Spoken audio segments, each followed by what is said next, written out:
losing the belts. We know how much it meant to him, and being the fact that he is a millionaire, I mean, he can pick and choose when he wants to fly in. And well, I guess when you got it, you can flaunt it, huh? He's not very comfortable being in Maine. I'm sorry to tell you what he told me. Well, I think maybe he's not that comfortable being in Maine because to see what he's been seeing. You know what I'm saying? Yep.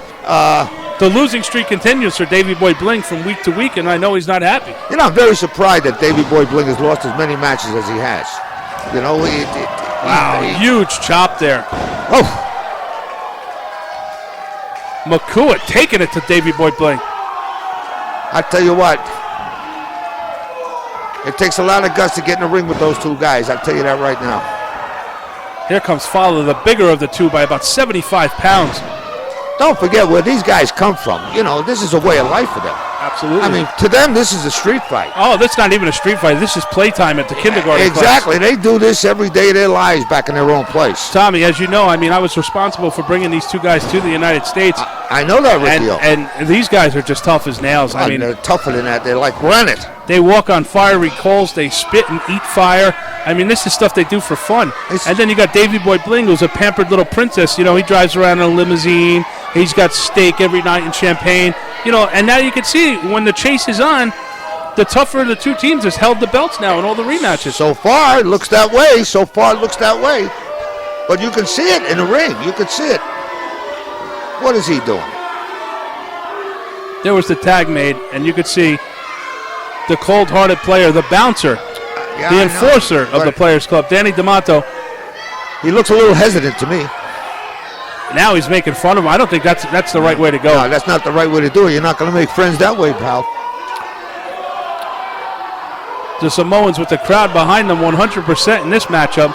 And, folks, we want you there tonight. Toys for Tots at the Medway Middle School. Guys, come out. It's to support two good causes, the Medway Middle School fundraiser and Toys for Tots. Toys for Tots. That's the most important one, folks. We don't want any child waking up Christmas morning. Any child in Maine to wake up and not have a present waiting for them. That's right.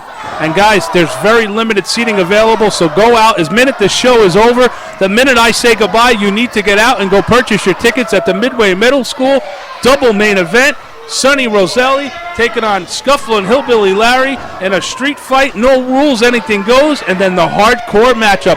The rematch from right now, folks, the Players Club and the Samoan Warriors. And remember, bring that toy with you. Oh, the Samoans getting a little Americanized there, huh? Hey, I didn't think they could speak English. Do they speak English? I don't think he spoke. I think it was just a body gesture basically telling him he's going to kick a part of his body if he doesn't lock up with him. Right now, he's toying with him is what he's doing. Oh, my God. You could hear that one all throughout the building. Fowler attacks Makua with a headbutt. You got to love that. Exactly. Wow. He's throwing him around like it was 2 pounds of potatoes. Absolutely. We're talking about a 325-pound man. Kicked out. If you look closely at the Samoans, you can see that savage look in their faces. Absolutely. When they're in the ring, their faces turn into savages. They're like savages. Look at that. A couple of weeks ago, we saw El Diablo biting the behind of Danny D'Amato, and now he just got a spanking. Oh, boy. Oh, boy. The boat, Tommy. That's going to leave a severe limp. Danny D'Amato obviously was not ready for what the Samoans are ready to dish out today. He's just actually spanking him is what he's doing. Reversing into a sunset flip, but no. Oh, turned it into a leg drop. Beautifully executed. That's a chest crusher if I've ever seen one. Right now, the Samoans are just having their way with the Players Club. I noticed that Davey's not too anxious to get in the ring. Absolutely not. Would you? No. Tommy, it's always a pleasure working with you, but you know what? It's got to be more fun each and every week as the crowds just seem to grow. NWA On Fire just absolutely taking over the wrestling world. I have never seen anything like it in my life. The NWA On Fire is growing by leaps and bounds in the state of Maine and all over New England. I mean, it's unbelievable. It's unbelievable. There's no way you can go. You walk in a restaurant, you walk in a supermarket in New England, anywhere, and they know you. Absolutely. And, Tommy, let's not forget, if the fans want to reach you and they want to send you a card or ask you to have a certain guest on Tommy's Corner, they can do it at NWA On-Fire TV at gmail.com. Address it to Tommy Savoli, and he'll answer your questions either during a broadcast, or maybe he'll write you back. And folks, right. Those Tommy Savoli 8x10s are coming soon, so please keep those requests coming. That's right, folks. If you want it, if you want me to answer the hard questions, let me know what you want me to ask the hard questions. Tommy, did you see that just there? The Samoans working as a unit. Follow was whipped into the ropes. Makua threw himself and sacrificed his body to cushion the blow, and look at what happened afterwards. So far, this match is all Samoans. Oh, huge side slam there. Kicked out. 16 months the Players Club terrorized the NWA, Tommy. That was up until the Samoans showed up. Absolutely. They met more than their match right here. And I'll tell you what, not only have they got the Samoans, they're chasing them for the titles, but they've got a couple of PO'd Logan brothers looking for a piece of them. I got to tell you, I am so impressed with those Logan brothers. Not only are the two young men with respect, they are fantastic. They are high flying. Where's D'Amato going? Makua with his back turned. Oh, huge drop kick to the back, a missile drop kick by the illegal man in the ring, Danny D'Amato. Folks, 1, 2, we'll be right back.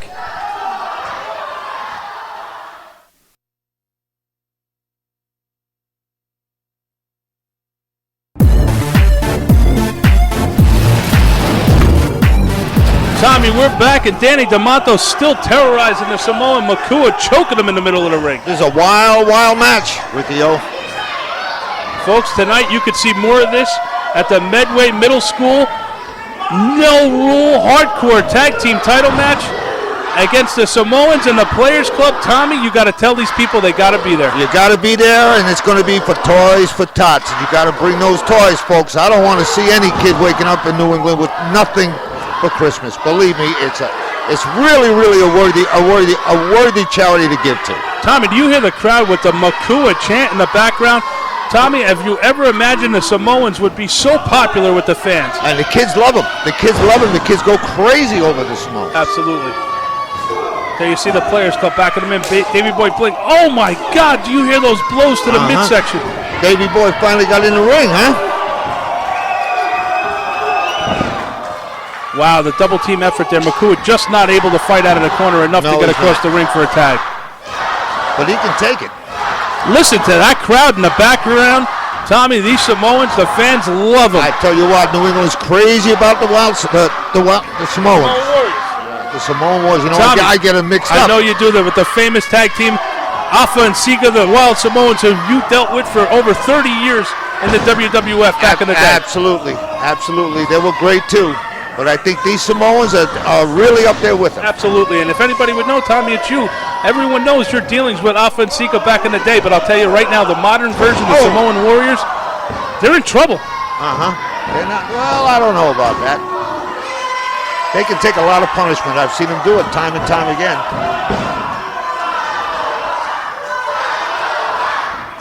Danny D'Amato pacing around. See, that's where he makes his mistake, Danny. He pays more attention to the audience than what he has to do in the middle of the ring. Danny's got a lot of immaturity to his game.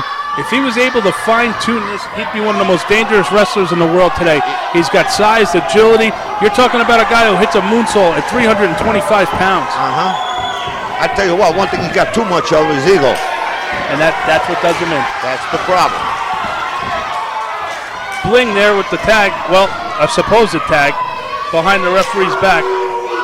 But you know what they've done, and they've done a great job of? The Players Club have cut the ring in half. They've kept the Samoans on the side of the ring where they are able to make the quick tag. Experts at that. Experts. They know how to cut that ring in half. Look at this move right here. Classic Midnight Express. You've got an abdominal stretch and the partner putting 325 pounds more pressure on that abdomen. And let me tell you, Makua's got a heck of a size abdomen. I got to be honest with you. I don't know how he stands the pain. I don't know how he does it. But then again, where they come from, like I said before, to them, this is everyday occurrence. Absolutely.